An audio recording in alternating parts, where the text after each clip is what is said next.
bonjour sur Amouatine, c'est encore l'émission 30 minutes et puis c'est tout avec moi-même Kaïcha et comme vous savez j'ai toujours des invités de marque, des invités exceptionnels et aujourd'hui ce sera pareil puisque j'ai une jeune étudiante d'origine marocaine, elle a 26 ans, elle est passionnée par la communication, elle est auteure, elle est même chroniqueuse sur Touche pas à mon poste donc je pense que vraiment on a vraiment beaucoup de choses à découvrir sur elle aujourd'hui donc je vous présente Sarah. Hello. Bonsoir. Comment ça va? Ça va bien, ça va bien. Oui. Ça fait plaisir d'être là. Ah ben voilà, je suis contente que tu te sentes bien ici. Toujours. Toujours, ok. Donc alors comme je disais, donc tu es une jeune étudiante, mais pas que, puisque tu viens de publier un livre qui s'appelle Au nom de la plume, que je vous montre ici. Donc vraiment, il faut le lire. Elle va nous expliquer pourquoi. Et donc voilà. Donc qu'est-ce qui t'a poussé à l'écriture? J'ai commencé à assister à un atelier d'écriture avant de sortir le livre, bien avant de sortir le livre. Et je me suis posée un jour pour écrire justement. J'ai pris mon ordinateur, j'ai commencé à écrire. J'ai envoyé mon premier texte à un ami qui m'a suggéré de faire une page Facebook. Et par cette page Facebook, je publie plusieurs textes qui maintenant ont généré plus de 7000 abonnés. Ah, c'est bien. Dessus, c'est bien. Cette page porte le même nom que le livre d'ailleurs. Donc au nom de la plume. Une manière de démarrer aussi. Mm-hmm. Et ce livre comporte toutes les histoires vécues par mes lecteurs justement. Mm-hmm. Et pour les remercier de leur engouement sur ma page, j'ai voulu mettre tous les textes ou la plupart sous forme de livre en fait. Ah d'accord, ok. Donc alors, si je comprends bien, donc tu as fait ton atelier d'écriture et puis voilà, tu t'as écrit ce qui te passait par la tête, j'imagine. Tu l'as publié sur ta page Facebook, tu as créé une page et puis donc là, il y a des lecteurs qui ont aimé ce que tu as écrit et puis ils t'ont carrément contacté pour dire est-ce que tu veux bien écrire ce qui m'arrive ou comment ça se passe? Comment ça s'est passé? C'était surtout une façon pour moi de réécrire leur vécu parce que justement ils me contactaient pour ça. J'ai vu que ça soulageait beaucoup de gens, donc j'ai décidé de les écouter et de réécrire ce qu'ils me demandaient à leur façon et de faire ressortir un message positif à la fin de chaque texte. Ça peut être aussi des faits d'actualité que j'ai repris et que j'ai réécrit à ma façon, que je sois plus touchée ou non par le sujet, c'est pas grave. J'ai écrit à peu près tout et je suis ouverte à toute proposition et c'est comme ça que j'ai décidé d'écrire le livre. C'est aussi une façon pour moi de les remercier de tout ce qu'on parcouru avec eux, on va dire. Et alors donc quand tu écris donc ce qui te propose, j'imagine que dans le livre c'est de façon anonyme. Est-ce que tu leur remontres aussi ton travail final, si je puis dire, sur leur écrit à eux?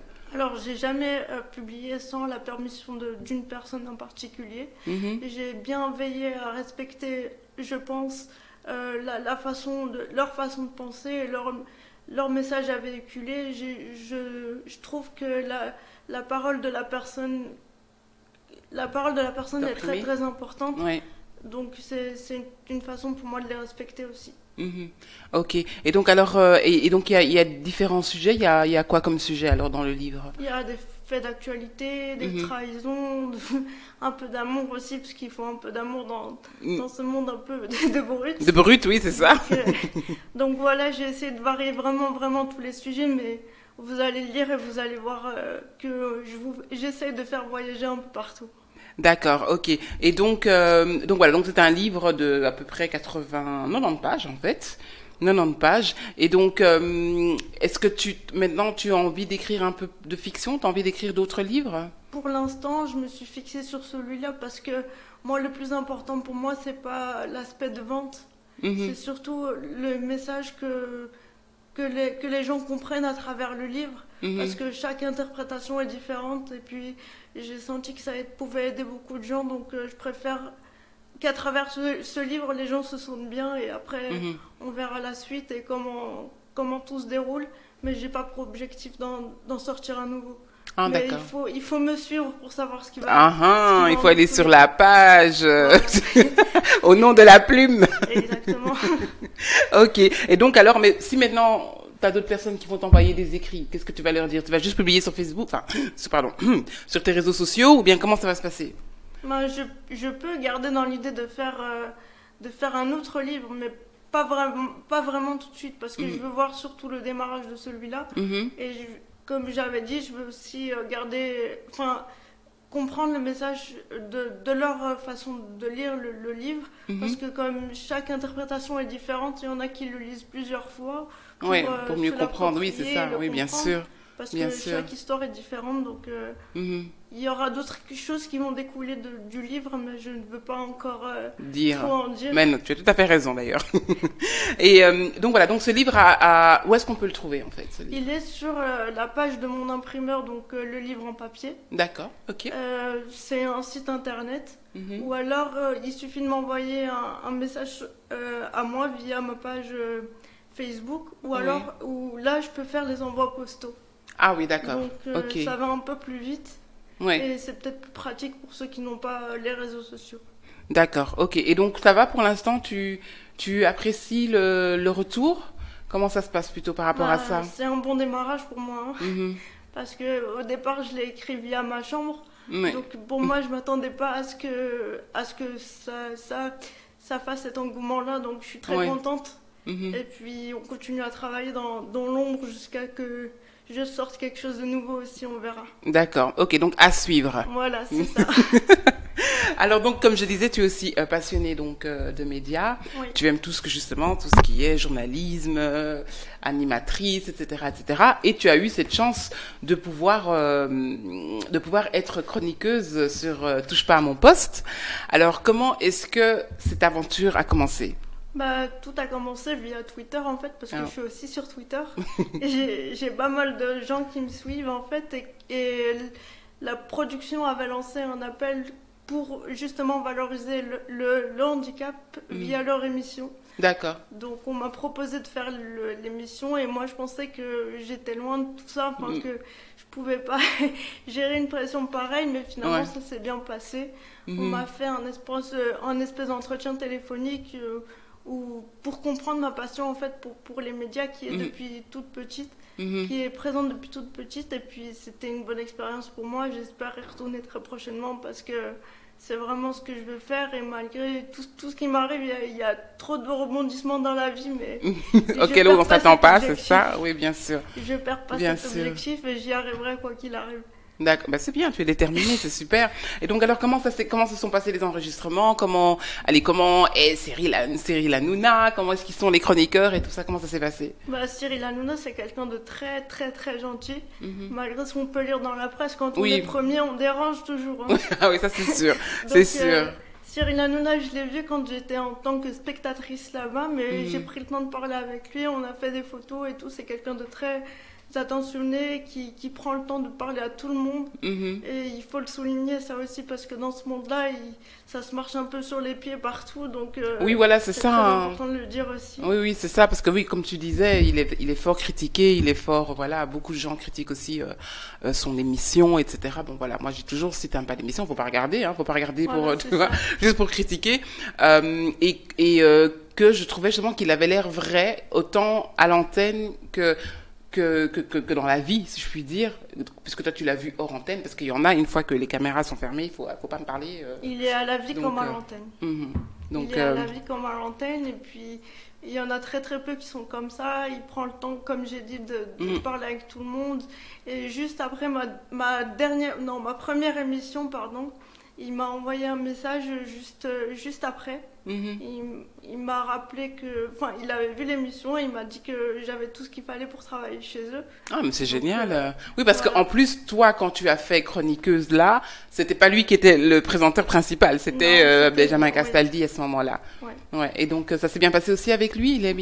C'est deux personnages différents, mais ils sont tous les deux très très gentils, très attentionnés, et puis chacun sa manière de présenter. Mais j'ai toujours dit que je voulais faire une émission avec Cyril Hanouna, mais tant que j'y suis là-bas à Paris, moi ça c'est me déjà va. quelque chose, quoi. Oui, c'est déjà un pas.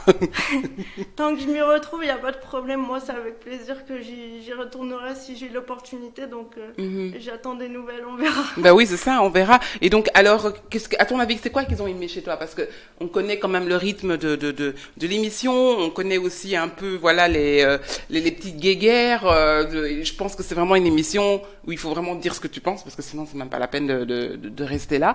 Et donc, toi, est-ce ça la première fois, est-ce que c'est ça qui s'est passé? Comment ça s'est passé la première fois? C'est en fait, dans ce genre d'émission, il faut se montrer tel qu'on est. Il faut pas jouer un jeu spécifique. Et moi, j'ai très très fort caractère.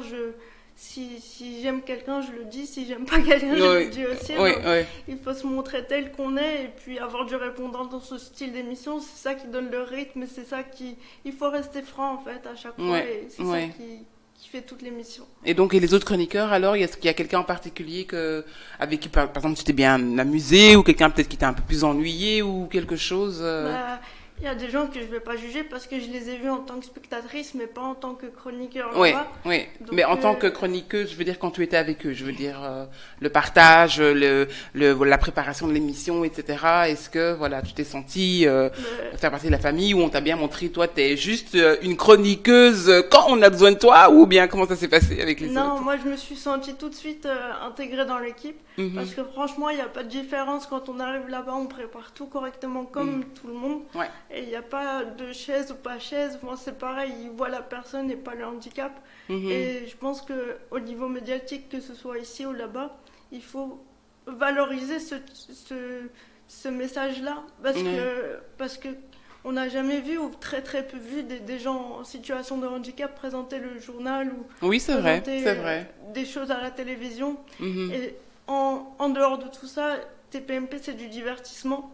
Mais pour ceux qui le comprennent correctement, c'est une émission vectrice de plein de messages aussi. En fait, oui, moi c'est ça que je dis. En fait, parce que tout ce qu'ils disent est sérieux, mais ils le font tellement en rigolant, etc. qu'en fait, parfois, peut-être qu'il y a des personnes qui vont le prendre au premier degré et donc ils vont pas comprendre tout, justement, tous les messages. Et puis après, c'est encore l'avis des chroniqueurs. C'est même pas la vérité vraie. On te demande ton avis sur quelque chose. Et c'est pour ça que justement, il y en a qui sont là, moi je suis d'accord, moi je suis pas d'accord. Il n'y a pas de vérité vraie en fait dans ça. Pour moi, chaque message aura plus facile à être véhiculé et compris par le sens de l'humour en fait.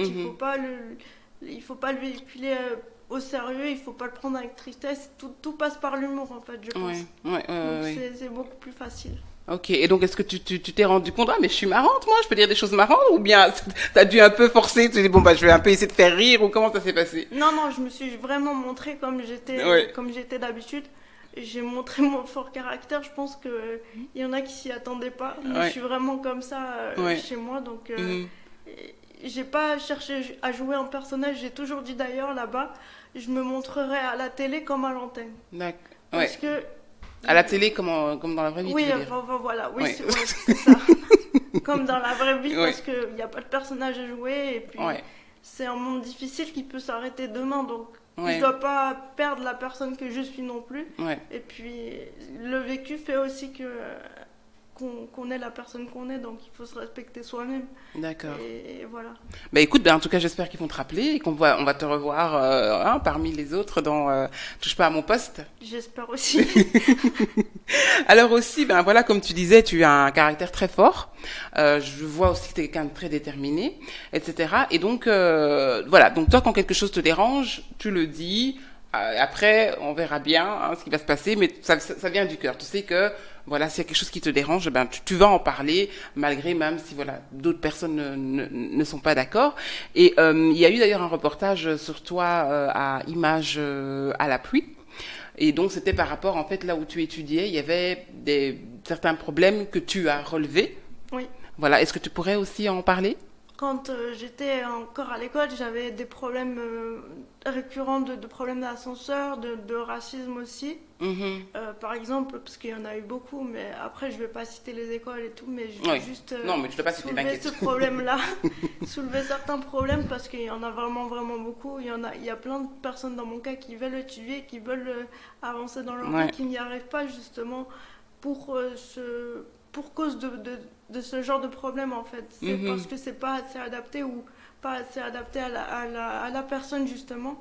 Donc ça peut poser problème et moi j'ai toujours dit que ce soit chez vous ou que ce soit chez vos collègues, j'ai toujours dit que je continuerai à parler pour les personnes à mobilité réduite parce que je pense que la Belgique ou autre n'est pas encore assez adaptée ou très très peu pour les personnes en situation de handicap. D'accord. Donc même moi si j'y suis pas, si j'ai pas terminé mes études, pour moi c'est pas grave. Non, ça aura une répercussion sur les autres, sur les prochains de toute façon, j'ai d'autres choses à faire et je pense que si je prends pas ma chance, moi je la donne à quelqu'un d'autre. Et puis si mes mots peuvent aider, que ce soit médiatiquement ou autre, je continuerai à le faire tant que je suis là. Oui, non, bien sûr, voilà, c'est ça, c'est pour toi, c'est ce qui est au fond de ton cœur. C'est un combat que tu as envie de mener, même si, voilà, peut-être que c'est pas toi qui vas en profiter là, comme ça, aujourd'hui, puisque j'imagine que ça prend du temps, c'est des infrastructures, donc ça prend du temps, etc. Mais comment est-ce que ça s'est passé alors quand tu t'es un peu révolté contre cette école? Comment ça s'est passé? Et d'ailleurs, surtout avec le reportage, parce que est-ce que le reportage a nommé l'école à...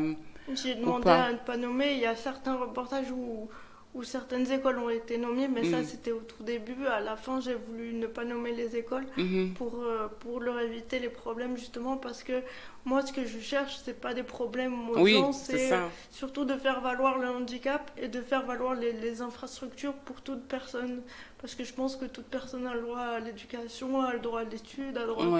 Voilà. Et je pense qu'on est encore très très limité ici, et c'est pour ça que si mes mots peuvent aider quelqu'un, tant mieux. Et donc pour toi, ça a été positif alors? Je veux dire, ce qui s'est passé? Pour moi, ça a été très positif, oui, parce que j'ai reçu pas mal de témoignages de personnes qui étaient dans mon cas, ou même plus, ou même pire, qui m'ont dit merci, nous on n'ose pas parler, mais toi tu l'as fait pour nous, et tant que je recevrai ce genre de message, je continuerai à le faire, parce que moi, je supporte pas voir les gens malheureux ou en galère. Je préfère moi me mettre en galère que voir les autres en galère. Donc, oui. Non, mais c'est ça. Je veux dire, j'imagine que c'est pas évident non plus, puisque alors en plus c'est quand même toi qui t'expose. Tu vois, c'est toi qu'on va à chaque fois appeler, et qui peut peut-être aussi avoir les problèmes en fait, les problèmes par rapport à ce que tu dis. Oui, si je l'avais pas fait, peut-être que j'aurais eu peur des répercussions que ça pourrait avoir, que ça aurait pu avoir sur ma santé justement. Quelque part, si je l'ai fait, c'est pour me soulager moi-même, mais pour aider aussi quelqu'un d'autre, parce que j'étais vraiment pas bien pendant cette période-là, et j'espère que personne ne le vivra autre que moi, parce que c'est vraiment lourd à porter. C'est encore plus lourd que l'aspect médiatique à porter. D'accord, l'aspect médiatique ne m'a pas dérangé, justement parce que j'ai vu que ils étaient de ton côté, en fait. Ça aidait beaucoup de gens, et ils étaient de mon côté, donc voilà, j'ai pas eu de problème. Et puis moi, l'exposition me dérange pas. Bah oui, voilà, parce qu'il y en a, ils n'aiment pas. Il y en a, ils veulent pas qu'on monte leur tête, ils veulent pas que... Ils disent non, j'ai dit ça, mais tu montes pas ma tête, tu me nommes pas, tu dis rien, tu dis anonyme. Donc voilà, donc c'est bien qu'il y ait un visage et que tu acceptes d'être en tout cas ce visage ou cette voix, en tout cas, pour cette cause. Je dis pas être quelqu'un, mais si je peux aider... Enfin, je dis pas être quelqu'un d'important en soi qui... Je ne dis pas être l'image de quelqu'un, l'image de la personne à mobilité réduite. Je ne veux pas être ce genre de personne, mais je veux juste être moi-même, tout en défendant les droits de toutes ces personnes ou autres. D'accord, ok. Et donc là, maintenant, cette école, tu ne sais pas s'ils ont changé les infrastructures ou pas pour l'instant, si c'est en cours ou voilà, ou s'ils vont faire quelque chose. On m'a promis des changements, mais on sait bien que les changements prennent du temps. D'infrastructure, ça prend du temps, ça coûte de l'argent. Oui, c'est vrai. J'ai pas cherché non plus à retourner vers eux, mais j'espère que pour les autres qui suivront des études là-bas, ça s'arrangera. Ok. Et donc alors, quels sont tes prochains projets, à part maintenant être en pleine promotion de ce super livre au nom de la plume? Bah écoutez, je continue ma vie normale. Oui, il faut bien. Ma vie normale avec la famille, tant qu'ils sont là, c'est le plus important pour moi. Après, j'attends de voir comment le livre tournera, et puis on verra, mais j'espère continuer la télé, j'espère continuer d'écrire tant que je peux, et puis continuer la photo aussi parce que je fais un peu de photos sur le Ah, côté. d'accord, ok. Photo façon professionnelle ou c'est juste Photo pour l'instant? professionnelle. Oh, d'accord, ok. En tant que modèle, pas en tant que photographe. En tant que En modèle? tant que modèle photo, ouais. Ah, d'accord, ok, mais c'est génial. Et on fait des essais maquillage sur moi. Donc Oui, ah oui, si je attention peux le cobaye. servir- Sarah, cobaye. Bah, moi, Faire attention, hein, parce que tous les produits sont pas bons. et moi, je m'intéresse à tout, donc tant Ouais. que je peux aider toute personne, moi, ça me dérange pas. Ok. Bah, écoute, en tout cas, franchement, c'était super intéressant de te connaître, de te découvrir. Bon, c'est vrai que nous, on se connaît, hein, mais en tout cas, pour les auditeurs et les auditrices, de connaître qui tu es. Donc, est-ce que tu peux donner, comment est-ce que te contacter, un réseau social, pardon. Il y a Comment est-ce qu'on peut te contacter? justement le livre, ma page Facebook au nom du livre, donc au nom de la plume. Oui. Ou alors via mon compte personnel aussi, il n'y a pas de problème, c'est Sarah HB. D'accord. Et Ok. je suis partout en fait, je suis partout. Je suis sur Mais t'es un peu Twitter, obligé quand tu ouais. fais la pub ou quand tu veux te promouvoir, t'es obligé d'être partout, même si déjà parfois même gérer une page c'est la fin du monde. Mais voilà, on est un peu obligé de se montrer quoi et voilà. Moi, ça me dérange pas. Ça te dérange pas? Ok, ben ça va alors. En tout cas, voilà. En tout cas, un grand merci, Sarah. C'est vrai que ça fait longtemps qu'on essaie d'avoir cette interview. Un grand merci d'être passé donc au studio Almou à Tignes, dans l'émission 30 minutes et puis c'est tout. Et franchement, je te souhaite vraiment le meilleur. Donc, le livre, je vais pouvoir aussi acheter mon livre, voilà, comme ça je pourrais un peu lire ce que les gens racontent. Et la critique alors. Voilà, je prépare la critique, mais bon, après, oui, voilà, c'est ça. Après, le vécu, c'est vrai que c'est pas toi, mais c'est la façon d'écrire, en fait, c'est ça.